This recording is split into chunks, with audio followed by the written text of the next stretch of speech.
Hey guys, Henrik Lundqvist here at Club 30. We're back. We are back. Jay Lydell, how are we feeling today? Feeling really good. I think that Club 30 members are going to love this one. Yeah, we're talking to someone today that I think I've known this guy for, I'm going to guess now, 12 years, something like that. But incredible career. We might as well just say it. It's John McEnroe, great tennis player. His interest for music, that's where we connected actually at a concert back in the day. And we started talking about sports and music, and then one thing led to another, and then we started jamming together and a couple of charity events and just had a lot of fun to get to know John over the years. So I'm really excited to have him on the show today. Yeah, I think I had never met him, but disregarding anything you know about Googling John McEnroe, and it's easy to find these sizzle bites and how he was hot-headed or outspoken. I mean, the guy is true to himself, and that's the most important thing about making it in New York, is understanding who you are and what you're good at, and not making that many apologies for when you let people who don't have the same worldview disagree with you. So I thought that was an amazing conversation. And here it is, guys. John McEnroe at Club 30. Enjoy the show.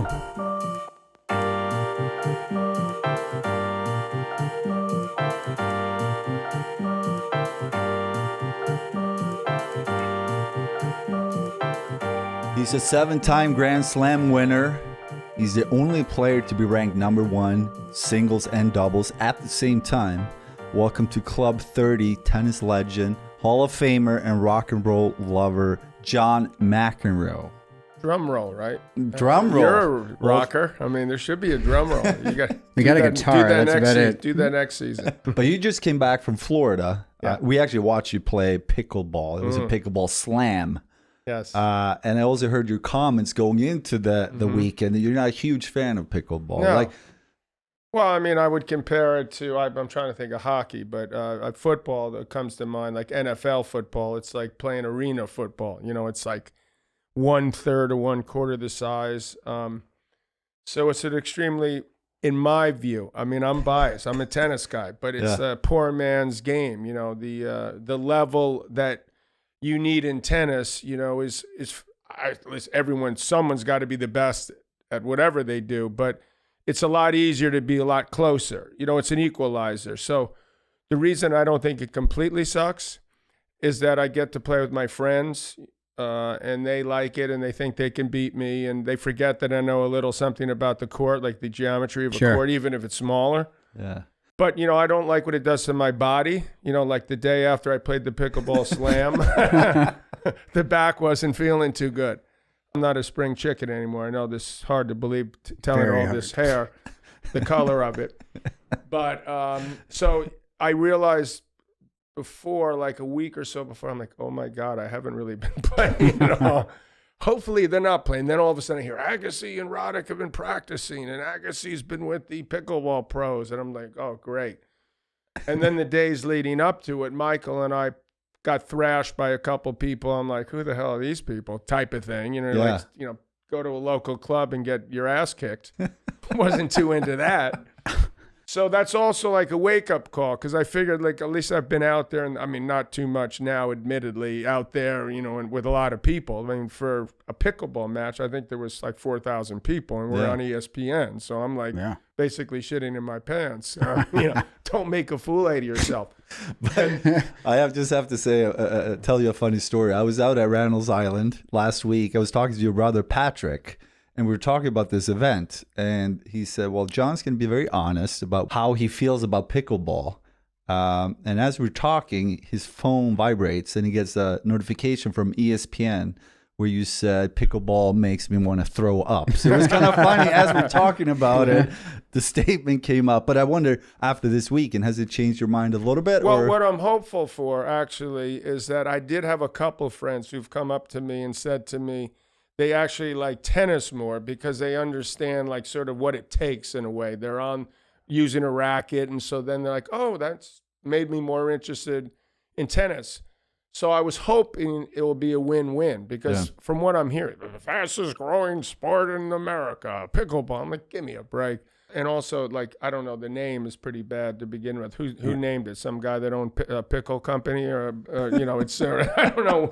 And the rules, there's you can't serve overhand. There's a lot of things that are sort of, to me, equalizers. But I found, because I was filming a tennis thing yesterday, that originally a serve was meant to be service the ball and just get it into your opponent, nicely. Serve underhand. Yeah. Well, so maybe pickleball stole something from me, but all that matters is I beat Agassi.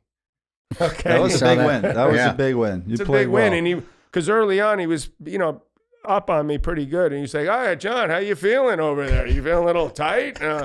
Yes, I felt like going. Yes, I am feeling tight. But at the last, when there was like, I forgot this 15-13, and I was a point or so from victory. How you feeling now? Shoes on the other foot a little bit, okay? You're losing to the old man here. So you took a sport that was designed to be non-competitive and made it really competitive, which is all that matters. Well, that's what all competitors do. All athletes do that. I think they find a way to make anything competitive in a way. So I've been actually spending the last 20, 30 years, if not more, trying to tone down the competitiveness a little bit. But let's get into that a little bit. Like tennis, I've been running into you a couple times on your tennis academy out on Randall's Island. I love when you come out. I love playing, and I've seen you out there. And so how often are you on the tennis court today? Well, as often as I can be out there, because I do love hitting with the kids and, hopefully showing them who's boss, because, they don't know what the hell they're doing. And I try to, but they hit the ball like twice as hard as I hit it, right? So, to show the little finesse, a little mental thought process that goes into the sport may come in handy when you really need it, like when you compete. And it's not just about who hits it the hardest. So to me, I'd like to get out there. The body doesn't cooperate, as well. I've torn my meniscus a couple times the last 5 years. Fortunately, I've been able to rehab through like a couple shots and rehab, and I've never had a surgery, so my body's been pretty good to me. But, I hit the big 6-0 4 years ago, Henrik. Yeah. You're looking incredible, but, you're still quite a bit younger than me. So it doesn't get any easier. But, like, I will go out there. If I'm here a couple of weeks, I'll go out, 5 days a week. I love to go out. And do you coach the kids? I try to, but they don't seem to listen very much. I don't. What do I know? He played with a wood racket. That's not just a tennis thing. It's like I don't know if it's the same in hockey.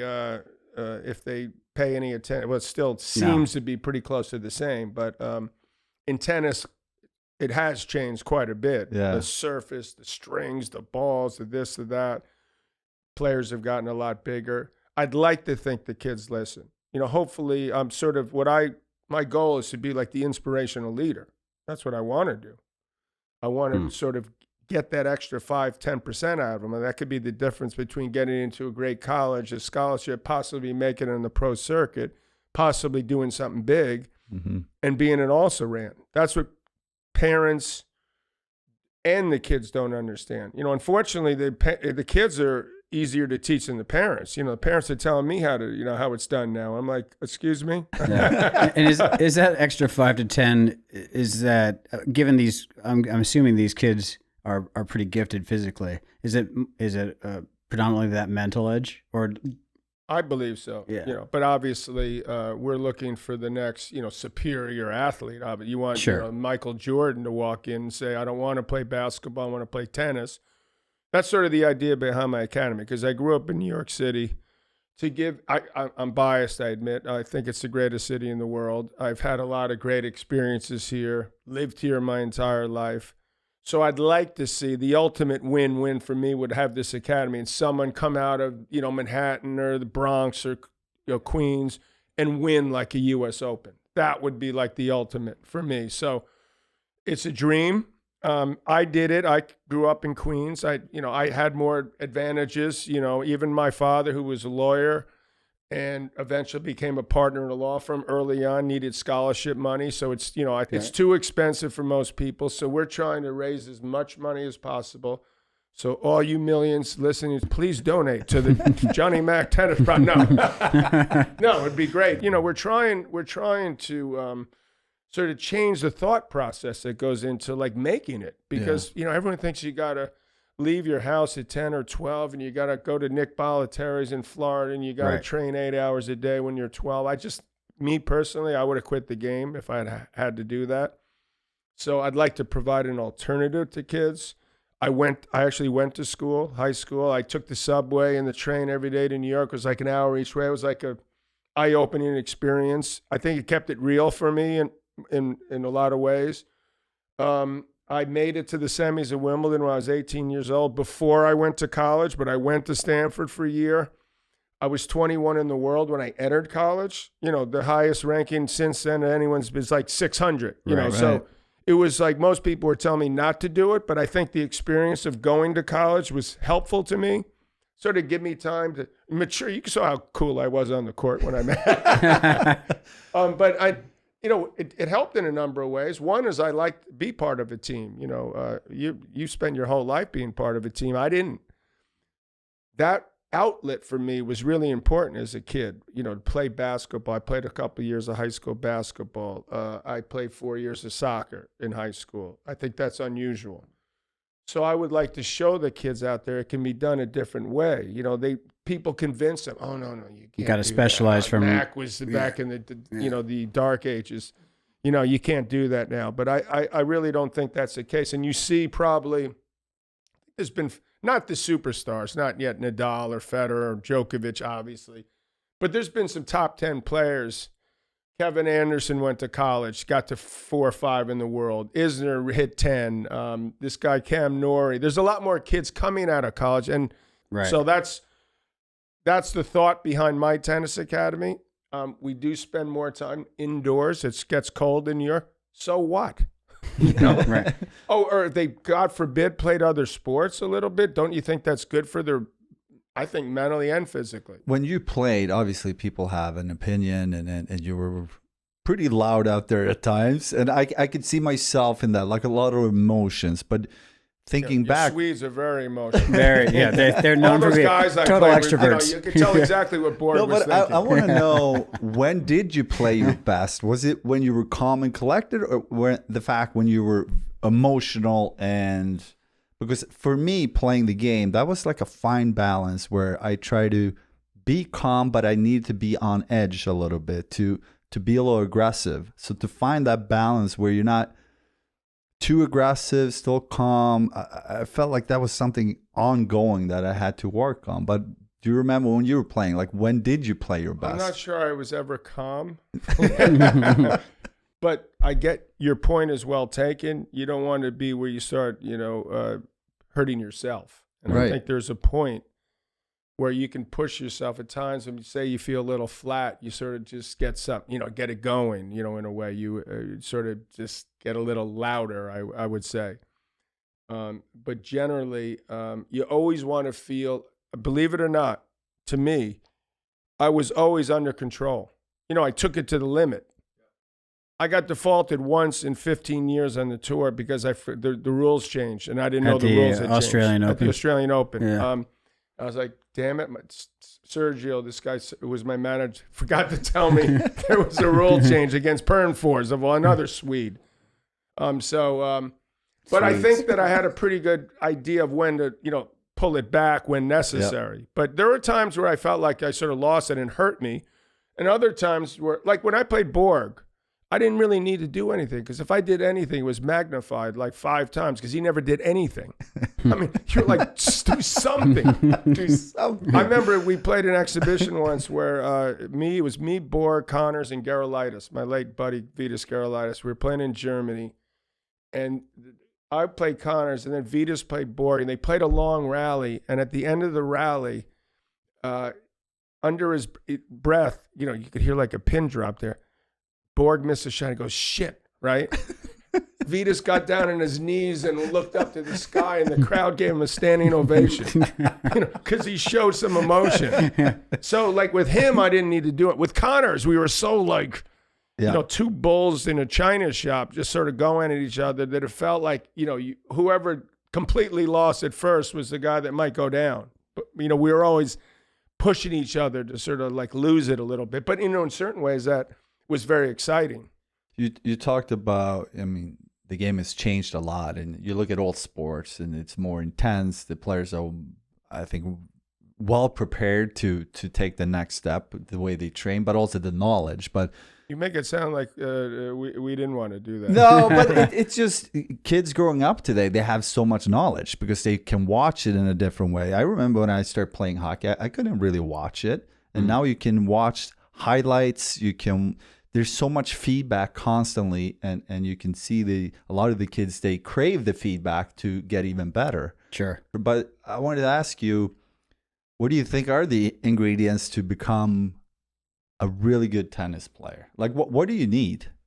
Well, you need athleticism, and you need a spirit, and you need will, ultimately, because if most of the guys that are out there and girls playing are athletic, some are superior to others. But then it gets down to like heart, and who wants it more. It's hard to teach that. You can sort of push people in the right direction if they listen.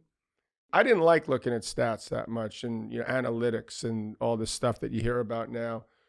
I think I get that some of that is okay, but I think it's swung too far in that other way. Because at my academy, for example, every shot a kid hits, they look like, what did I do?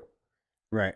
Why don't you figure it out for yourself? That's part of like the beauty of the sport of tennis, is that you need to think on your feet. But it's like, that's to me what I try to teach more. It's like, yes, we can get to this, like I coached Raonic at the 2016 Wimbledon. I was working with him. I wasn't the only guy. And they look at these analytics or odds, like Murray, because he had a beaten Federer in the semis and played Murray in the final, which was great. It's the best result he ever had. Oh, Murray likes to go cross court on the, backhand return. Murray's, one of the great players to play. If you just started doing that all the time, he would adjust. So I go, like, you got to figure out, like, he's not going to do that. Like, that doesn't mean he can't do the other thing. So that's, to me, where that sort of part of the sport now in all sports is gone too far. I would always love to see Sampras think, nowadays it's a better bounce at Wimbledon. These guys who would have, these guys, I'm talking about those three guys. I'm not talking about these other guys. Oh, Djokovic, greatest returner ever now. I'd like to see that on grass, even if the grass is firmer. Yeah. And it's like, you go to his back. Oh, because I don't know. It's different, I guess, when you're in a goalie. But like, to me, a lot of times you go, oh, his best shot's his forehand? Oh, okay. We're going to go for his forehand. We're going to break it down. But let's talk about the top three, because I wonder about that. I'm a huge Roger Federer fan. I know you really enjoyed watching Roger and commentating on Roger for so many years. He's now out the door. You have Rafa and Djokovic left. But when they're out of the game, will tennis be in a good place? Well, let me just answer that question with a thought. I remember back in my heyday, in the mid 80s, and I was so fed up with like the press I was getting at Wimbledon and the bullshit they were saying in the press and all this other stuff. Now, some of it was my fault, but a lot of it wasn't. And then I was with my ex-wife, who was, an actress and won an Academy Award at 10 years old. And, the two of us together was even more of this, eruption to them. And it really frustrated me to the point where in 1986, when my first son was born, I was like, the hell with these people. I'm going to show Wimbledon who's boss. I'm not playing. And then we'll see what happens. The whole sport's going to go to shit. Right? And then they're still playing. And I doubled down. Next, I didn't, I played 13 Wimbledons. I didn't play 15 because next year I was like, all right, I'm going to show them again. Now, at that time, I had lost, my ranking had dipped a little bit, but I was still one of the favorites on grass. And I watched as, Pat Cash won once. I mean, he's my buddy. I like him. And Boris Becker won for the second time. But I was like, not too good. They still play. So the point is that these guys are the three, in my opinion, the greatest players that have ever played for different reasons. But they're going to keep playing. This guy, Alcaraz, is electric. Is that the next one? Oh, without a question. This guy's amazing. I mean, if he stays healthy, I mean, it's like He looks so powerful. I've never seen a guy. He's probably a half inch bigger than me, maybe 6 feet, half an inch. Yeah. That can do everything at that age, at 19. Now, these other guys could do a lot of things. You know, Nadal won, I think he was 19, I think, when he won the French, the first of whatever it was, 13 or 14 times, which is insane. And Djokovic was 20, but I think Roger was 22. This guy's more advanced. But of course there's going to be a huge void. You know, Roger, he was like the classiest guy that you'd ever meet and the most beautiful player I've ever watched. Nadal was the updated version of Connors to me. You know, I've never seen a guy try harder, like every point's the last point you're ever going to play. How do you keep doing that? You know, 16, 18 years that you could care that much. And Djokovic is incredible. And mentally, he may be like, it's hard. You can make an argument for all three of them. Do you think people have taken a little bit, like almost for granted what they've been doing? I try to think of other sports where you had three athletes dominate the way they've been dominating for the past 15 years. And it's pretty incredible. Yeah. I'm trying to come up or think about another sport where you've seen this. Well, they psyched these other guys out too. You know, these guys felt like bowling pins. I felt like at a certain point, like when I hit my peak in the mid 80s, this is a cop out, obviously, but it was like, wow, this is like, I'm winning all these, you know, almost felt like it was too much, you know, in a way. And it was like, I'm not saying share the wealth, but you sort of maybe lose that edge a little bit. So I give them a lot of credit because I sort of sat back and was like, okay, you know, I'm a level above everyone. Let's wait and see what they got. Well, unfortunately, they caught up pretty quick and then passed me. What was it? That was 84. I would say 84 is my best year. Incredible. Yeah. What, 84 and 3? 82 and 3. Yeah. And then the next year, I was sort of sitting back and, you know, I was with and met my ex-wife. And, you know, I still was a match away from being number one again. I blew it at the Open. We had to play Saturday, Sunday those days. I played another damn Swede in the semis that year, Mats Wilander, and I went 5 sets in the heat. And then Connors had sprained his ankle, so he couldn't really put up any fight against Lendl. So the next day, like, you know, I'm like, feel like I can barely stretch past my knees. And, you know, like and everything changed then. It was frustrating. But, you know, what you have to do, what these guys have done a great job doing, is to continue to try to improve. You got to not rest on your laurels. That was a mistake I made.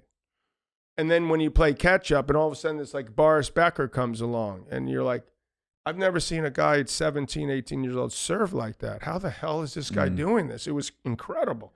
Biggest serve in the history of tennis. He was 18. I played him in Atlanta in an exhibition. We had played once before that, but he had won Wimbledon. We played a big crowd. I'm like, I've never played anyone that serves bigger. And then 3-4 years later, I was finally sort of like in my head regrouping a little mentally. And I was like, okay, I got to win one more. You know, I'll try to win one more for the Gipper. I'm playing the U.S. Open. I make a run to the semis. Who am I playing? Some 19-year-old. I'm 31 now. Pete Sampras. Okay, I got this. You know? No, didn't turn out that way. Turned out he was pretty good. Yeah. So that was an eye opener. So the moral of the story is, to me, is at least with these guys, why I think they're so amazing, is if you look at, you know, the course of their career, they really did get better. It's arguable that they were their best in their 30s. What about in hockey, Hank? Like for you as a young goaltender entering New York, you had probably Waugh, Hasek, and you thought like, how did you think the game would be transferred from a goaltender perspective? Well, thinking back of how much the game changed, you have to be open to change your own game. You can't think that when you arrive, that's one thing, but to stay there, you constantly have to keep pushing yourself and adjust, and you know, it's almost harder to stay there in a way because then to get there. Yeah, so who is to get there? Yeah. So yeah, I think obviously when you do get there, the first year or so, you're so focused on staying. Sure. But then you realize, okay, I belong at this level. Now I need to really, you know, dig deep here to keep adjusting my game, because the game has really changed a lot. We talked about how tennis had changed. Hockey has changed a lot also over the last 15, 20 years. And They don't hit anymore. I mean, but also when you look at goaltending, the technique, how the movements, if you go every 5-10 years, there's so many new moves that towards the end of my career, there were so many things going on that I didn't grow up doing that. It was hard for me to adjust, but you try to stay in that. Did you have, if John had Pete, like, did you have somebody who came up later in your career that put you on notice, or just from his technique? Yeah, the guy that's playing now. Right. No, Supposedly he's good, right? Pretty good, yeah. No, I think throughout my career, there was always new guys coming into the league. But you don't want him on your team necessarily. Yeah, right? but Yeah. I think, Or did you? Are you like I embraced the competition? I'm like, oh, let him embrace it later on. You know? Let me focus on myself. Finish this here. off here. I don't need this. Whoever this guy is from. I think because I didn't grow up with a lot of technique, it was a lot of heart and it was a lot of figuring it out. But now, guys that were 5 to 10 years younger than me, it was a different generation of more technique, more structure in the game. So you could see that coming into the league, 5 to 8 years after I entered the league, it was way more structured. And when you have a lot of structure, that's something you can fall back on when you're not playing your best. But there's a combination there where you can't just rely on structure. Yeah, there's got to be a lot of heart too when you play your game. I did try to help the Rangers many times, but one time in particular, I forgot. I know that it was Super Bowl day, I believe. They played the next day, and the Red Wings came into town. And Chris Chelios is an old buddy of mine. So I said, you got to come up and hang out at my apartment. So he goes, you mind if I bring a couple friends? And I said, sure, So he came with him and Nick Lidstrom, Dominic Hasek, and Robert Lang. And these guys, and so I'm thinking, and they had to play. This was Super Bowl Sunday, and they had to play the next day against the Rangers. We had a couple beers. Yeah. As each one went down, I'm like thinking, hey, I'm going to help out the Rangers, right? And so the next day, I'm watching the beginning of the game, and I swear to God, Hasek looked like he was going to fall over. 3 goals in the first 5 minutes. It was 3-0 Rangers. I did my job, right? And apparently, he said he brought Chelly over, and he goes, Chelly, I fucked up, but I give up no more goals. And if the team scores for 4, we win. And they came back and won. So I can say as I tried. You tried. You did your part. I did my part. These guys are tough. They dug deep. And we're talking about legends of hockey. Sure. Some of those guys there, like Chelly and Hasek. He's nuts. They're all nuts. Nick Lindstrom's one of the great defensemen that ever played. Another Swede. Another Swede. Swedes right? everywhere. But John, like now you doing an amazing job on TV, and I'm dipping my toes into that world now. But when you work TV, is there a game plan there, or are you just winging it? You have a feel for it, when to speak, not to speak, because you're so good at it. Yeah, I think that I don't think there's a game plan, but I do think that you need to be yourself. That's one thing that I think, whether or not you look at the camera, it's like sometimes I hear camera left, I'm like, I don't care where the camera is anymore. We'll figure the camera should find you in a way. Yeah. And you should be, you're part of a team, which is sort of I like. But if you have something to say, people will understand you deserve that opportunity to say it. After all, I did play for a long time, and hopefully I had some personality. So I got less worried about sort of the technique of doing things right as we move from each camera, and more about just sort of trying to feel like I don't do like a great deal of studying. Like sometimes I actually like when I see a guy I don't even know, and I sort of think about it the way I would do if I played him. Like try to figure him out. Like let's say we didn't have the opportunity to get all these notes. He's coached by so-and-so from Sweden. I talked to his coach, and he said that he likes to hit his forehand. No one cares. But do you watch a lot of tennis? I do watch a lot of tennis. So you stay updated on what's going on. I stay updated. Yeah. I think that's the main thing that I do. So, we have a tennis channel. Hopefully it will hang around for a while. But that allows any of us that love the sport, and especially someone who's working in the sport, to get a feel for what's happening out there and actually see it. You know, I can go watch the tournament that's in Houston this week. It's a little rinky-dink tournament, but you don't miss someone in case someone's coming along, or if I'd love to see that, because I don't want the same old. I'd like to see something different. And then obviously you go to the majors, which is really where I focus my attention. I think it's better for me because, you know, I traveled a lot for a long time. That's work for me. What tournament is your favorite to work? My favorite to work are the same two that my favorite to play. You know, the U.S. Open, I grew up 15 minutes from where they played the tournament. I ball boyed when I was a kid at the U.S. Open when I was at Forest Hills. I have a lot of history there. I've been commentating for 30 years. Played, obviously. And then the other is Wimbledon, because it's sort of like, well, forgot like Augusta, you know, the Masters. It's just like this. And as a kid growing up, I remember I was looking, and you see the grass the first couple of days. It's beautiful. You're like, wow, that's so beautiful. And then one of the first times I really watched, Bjorn Borg was playing. And I was watching the match, and, you know, he was pretty young then. This is before he won it, but it was, you know, he was getting there quick. And he won a match, and he goes up, and suddenly you'd see all these people run on the court and, like, run up to him. And then outside the locker room, there was, like, a couple hundred young girls screaming, like, yeah! And I'm like, I want to be a tennis player. Or I want to be a Swede. I want to be either one. But something there is very appealing, you know, because I couldn't believe it was like the closest thing. I don't know if I ever seen it in tennis before. I haven't, actually, like the Beatles almost. I'm not going to say it was like, but for us, that was the equivalent, because people were going absolutely crazy. Like he'd just stand there. And I was like, well, maybe I'll grow my hair longer, see if that works.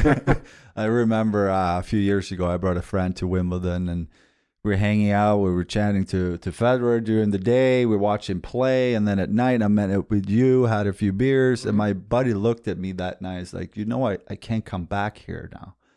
I watched Roger. I talked to Roger. We're having beers with McEnroe. I can't go back to Wimbledon. But, I mean, it's such a great tournament. And you compare it to the U.S. Open. I feel like U.S. Open is amazing. It's a party. Wimbledon is a lot of history and classy, but both of them just a great experience. Yeah, U.S. Open was the first they had night matches. You know, so people, you know, had a couple, you know, could get back from work, relax a little, pop up a few, and then all of a sudden the energy would be absolutely insane. So that was very, very cool. Wimbledon's like, right, proper. That's why it was so weird the first year I went there. I'm like, what's with these people, man? Yeah. They're so polite. This isn't the way it is in New York. Yeah. We're yelling and screaming, get out of my way! You know, all of a sudden, then they're like, God, that kid is weird. You're weird, okay? Yeah. So there was we had some struggles for a while. Yeah. Ahead of your time, though. That's what today's media wants, is that juxtaposition between proper and I'm an authentic guy here competing. I guess. I don't know. You know, who cares what the press wants? Yeah. I mean, in a way, they just want to sell papers and use you pretty much, right? You know, It's like, so, you know, I'm not that enamored, especially like early on. You know, I've sort of accepted and try to fly under the radar a little bit. You know, to me, I don't want, you know, that other stuff. That's a lot going on. I mean, certain people like that, you know. You know, some people have this ability, which I don't have. You know, I feel like it's like, oh my God, you're always like, please, you know, be nice. Be nice. So that's partially why I never got into politics, because it's you think sports is competitive. It's crazy. Let's shift gears into music a little bit. The first time I met you, I think, if I'm not mistaken, was at a Bruce Springsteen concert in Jersey, actually. And we started talking about sports, we talked about music, and we actually said, let's get together and jam a little bit. So we did, and we've had a couple of charity gigs, and it's been awesome. But where's that music interest coming from? Has it always been there, or? I always liked music, but I didn't really start playing until I went on the road, because you're killing a lot of time. And so you're sitting around your hotel room for God knows how many hours a day. I said, well, it's not a bad idea. Why don't we start, playing? Because I was like playing air guitar or like a guitar with a tennis racket, to Black Sabbath or Led Zeppelin when I was a kid growing up. So then I started playing on the tour, and I got my first guitar. It was a Gibson Les Paul, and I was, God, these guitars are heavy. I didn't really pick up the other ones. I'm lefty, so there's only out of 100 guitars that is guitar, so there's one lefty. Not a lot of choices. So I picked this one up. Went to Chicago for an event. Soon after I just started playing, I had a room the size of a house. I mean, this was one of the biggest rooms I don't know why I had this thing, but maybe it was because it was a hotel close to the airport. I don't know. But I went and saw Buddy Guy, who's this famous blues musician. Yeah. So I go see him at this club. He used to have a buddy, his club. And I went with an ex-football player buddy of mine, Gary Fensick, and we went to this club. And Buddy Guy put on a show. I mean, the guy was, he was outside playing while the band was playing. I mean, he's amazing. So yeah. I was like, why am I bothering, playing guitar? So I went back to I smashed the guitar. Just smashed it. I go, freak, what am I wasting my time for? So for a period of time, and you probably know this from playing guitar, it does take some energy and focus. Like you sort of feel like, are you going to waste energy for what you're doing? But different. It's a different thing. Yeah, but when you play guitar, when you're playing a game, before the game. To me, playing guitar is like, it's relaxing because I still need to pay attention to what I'm doing, but I'm getting a break from hockey and everything else going on in my life. It's kind of like watching a really good movie where you're playing, and yeah, you need some sort of focus there, but it's still a very, very relaxing feeling. But that makes me think of relaxing feeling. Being on stage sometimes is not that relaxing. I saw you in London. Was it last year with Pearl Jam? 65,000 people. Were you relaxed? No, not at all. But they also have 2-3 guitar players. Yeah, okay. I could lay a total egg and it wouldn't matter. I'm like, am I turned on? But that was awesome. That happened twice in 2 weeks because my wife was in, the band Scandal in the 80s, Patti Smythe, and she's had 5 top 5 hits and sold millions of records. She says the way I play guitar is I wrestle it into submission. I'm not sure that's a compliment. Well, but she did a #1 song with Don Henley, who's the lead singer in the Eagles. So last year when we went, it was his birthday, or her birthday actually, and the Eagles were playing, and he says, why don't you come play Already Gone? And I'm like, okay. Wow. So that was like in the same thing. And then 2 weeks later, Pearl Jam's playing, and I'm sitting there going, it's lockdown still. The Pearl Jam's on lockdown. And so I'm like, you got to wear a mask and get tested. And I had the matches. I missed the Stones because I was working.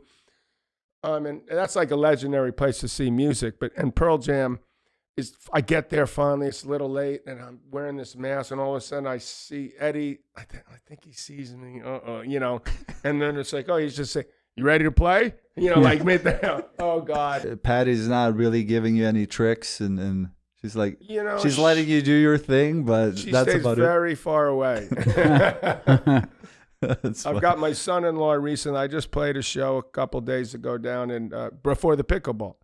We played in the Hard Rock. That's cool. Tough show when there's people like, drinking. Can I get another burger, please? You're like, that's the true this test. wasn't the best spot. But music, but you're also very big into art, right? Yeah. You love art. Well, I think I can relate to artists like a lot because they're sort of on their own. They remind me, the 3 jobs that I look at are the most similar: tennis, an artist, and a comedian, a stand-up comedian. Because you're out there, you could, you suck. They're like, right. Thank you. Or you go into an art gallery, new show. Oh, that's the worst show I ever saw in my life. And oh, thanks a lot. I just put 6 months of my life into that. And then some guy screaming at me on the tennis court, you get him out of here, you stupid jerk. I'm not supposed to go, oh, that's okay. Don't worry about it. That's what surprised me actually with people. It's like some guy's gonna call me a total asshole, and us will go, "Hey, thank you, Thank you so much." Fuck you too, Yeah. man. Yeah, actually, That's sort of what I did. But the bottom line is that those are my two great loves, because I think, I mean, sports is my true love. You use that side of your brain, sort of that competitive side. yeah, Whether it's when we went as kids on the pond to play a little hockey or play all these other sports. You know, I played them all. But that other side, that sort of more cerebral side, that I didn't do any of that as a kid. I never went to an art museum. My parents never took me to a movie. They'd always take me around to, you know, play tennis. So I was like, can we take a break once in a while from this tennis thing?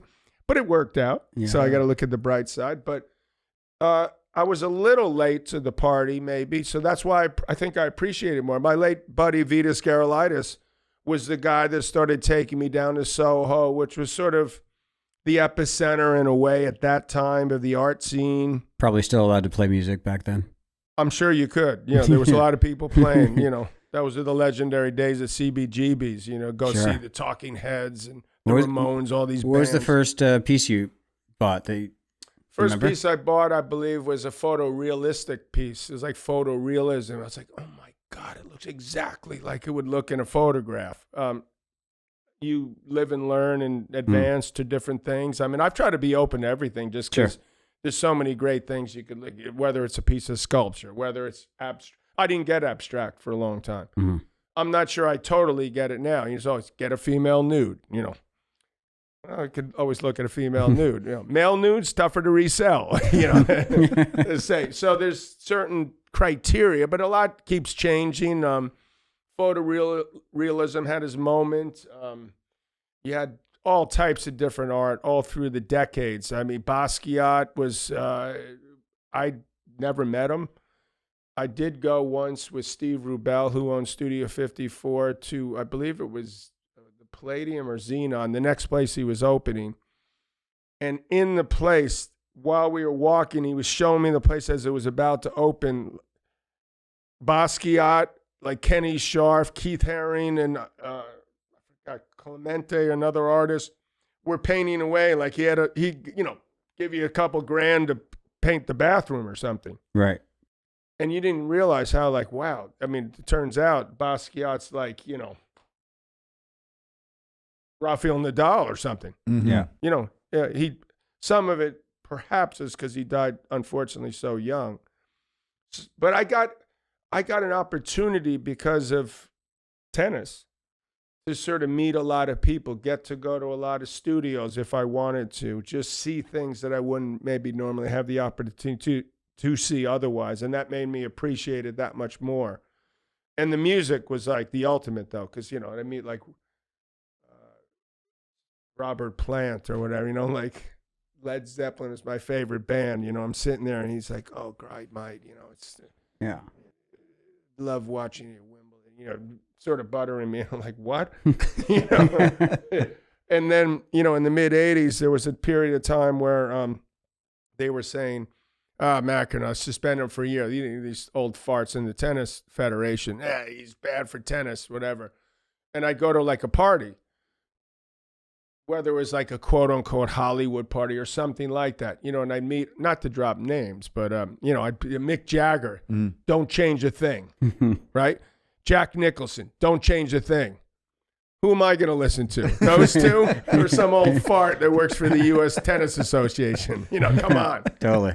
But I mean, you've seen so much in the city. You grew up in the city. You experienced so much on and off the court, meeting people, and you talk about music and art. And it's like, what does New York City mean to you? Oh, I mean, it means it's the reason that I believe I am who I am. You know, I've been lucky because I think I've done hopefully a reasonably good job of navigating the positives and the negatives. I wasn't like an all-night guy necessarily. Of course I went to Studio 54. You know, I used to go there. There'd be hundreds of people online to get in. And you try to get, hey, it's John. I'm, 5 in the world. Hey, get the hell out of here. So in a way, that made me more of who because I was like, man, I got to get to 2 or 3 or 1 or something. I can't even get in. Or I got to have a personality like Vitas. It was like the red carpet just opened the door for him. Like, Vitas, are you going to Studio 54 soon? I mean, I was more like a rock guy. I preferred that part of it. But growing up and just sort of, I lived in Queens, but I sort of lived in a suburb. So I wasn't really, the goal was always to get to me, the city's like Manhattan. I know it's spread a bit. It's Brooklyn. It's become more hip. It's like Queens and Brooklyn. They didn't exactly mix a whole, we weren't going to Brooklyn a whole lot. So I think that because I went to high school in Manhattan and started to experience it more and more, it's like an addiction. Mm-hmm. And like the first concert I ever went to was at Madison Square Garden. I went to see Grand Funk Railroad. Not that that's like some major band. I saw Led Zeppelin at Madison Square Garden. I went to Ranger games, not often because, we couldn't afford to go that much, but we went a few times. The Knicks, the Knicks won, the NBA title when I was 10. Hey. And then a couple of years later, twice in like a 3-year, this is going to happen a lot. The Rangers, I was when I was 20, I knew like 2/3 of the Rangers the year they lost the finals to the Canadians. I was in Tokyo, flew back from Tokyo, had this exhibition, went straight from the airport to the Garden for like game 5 that I think they lost in overtime. But I knew all those guys. We went out all the time. And so that was the time where they were encouraging, was sort of the Rangers to live in the city. Mm-hmm. Hey, that's a good idea. Well, some of them took it a little too far.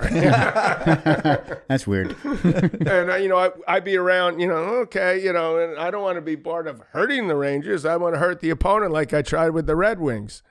But those were like great times, it felt like, in the city, because the city was in the 70s, was a little rough, it was, it was going through some tough times, but it sort of just felt like the timing just was so beautiful, and it was just so, I was proud to sort of feel like I was representing in a way, I gotta say. To me, you feel very New York with all your interests and what you're up to. And in the fall, last fall, I saw you out in California, a beautiful house on the ocean, but will you ever be there full time, or New York will always be part of your? Oh, it's got to be always part of it. Yeah.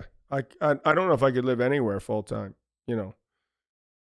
It's great to have a mix, a little bit, little yin and yang. Yeah. But if I had to, I could easily live in New York. I mean, it's there's a lifestyle that's easier. As you get older, you don't need quite as much, chaos, perhaps. It's nice to, I had 6 kids. I've tried to, you want to maintain hopefully a good relationship. I had my first grandkid like a month ago or Congrats. so. Yeah, thank you, I think. It was like, I'm getting old, man. But no. And also because of the pandemic, I mean, it was weird here. Mm-hmm. It was. It was in all the cities, but particularly New York. Because to me, if like New York's not cooking, our country's not going to be cooking. I mean, maybe I'm biased, but you can't have like New York going down the tubes or whatever. But I was going to the Garden the other day. We were going for dinner first. It was a beautiful day out, and Soho was on fire. Yeah, there was people everywhere. It makes me so happy every time I see the city energized, people happy, being out and just having a great time. And then go to the Garden. That night it was Bruce Springsteen playing, but it was just. What about you though? Would you ever consider like going back to? I don't know if it's even a possible. Going back to Sweden, more like easy life as opposed to New York. I think I like it here. My wife Therese loves it here. Kids love it here. So I feel like this is home now. We go back to Sweden every summer. Yeah. And I think that's an important time to kind of get the contrast in life too. It's slower, it's more relaxed, and then you come back here as a kid at Christmas in late August. I just love coming back. Being away for a few weeks or a month, and then you come back to the city is always a great feeling. I don't know. I don't look too far, but right now New York is definitely the place to be for me and the family. Well, listen, really appreciate you coming on the show, talking about Taksamukia. Taksamukia. That I know that and a couple bad words, but I won't In say Swedish, it. yeah. It's Swedish. Yeah, thanks to No, Bjorn. we really appreciate it, man. Yeah, I thanks, know you're a John. busy It man, was but fun. it's No, great no. to Yeah, see it's you great. always. Awesome. And let's plan another jam session for sure. And let's get on the court too, because you're playing again, right? I'm back. I'm Beautiful. back playing. Yeah, that's we're all grateful for The that. best players that I ever had right now, I'm going to say, I think was Henrik on the tennis court. Yeah. Other athletes. Henrik, Steve Nash plays pretty good. Is he good? Yeah. You guys should go at it. I heard rumors about that up at Randall's that he's a very good yeah, player. he is. He's up at Randall's. He's come out a bunch of times. So Yeah. I'd love to see you two guys go at it. All See, right. two competitors, right? Yeah. You got to make that happen. I know he's a great soccer player too. A kid. He is. I Yeah. did play soccer, did some Yeah. soccer thing with Yeah. him. He's great in soccer. And so I'm thinking we'll play double. I'll get my brother. We'll play me and you against Nash McEnroe. Love it. Sold.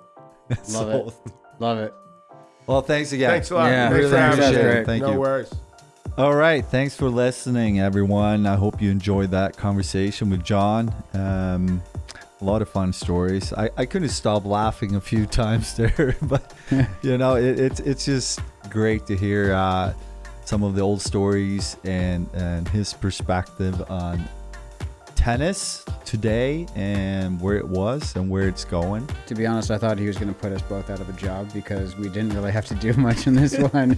He's a powerhouse, and I hope the audience and our Club 30 members felt the same way. That was tons of energy. If you did like the show, we would love to have you guys out there as club members. So please subscribe wherever you listen to your podcasts. See you guys.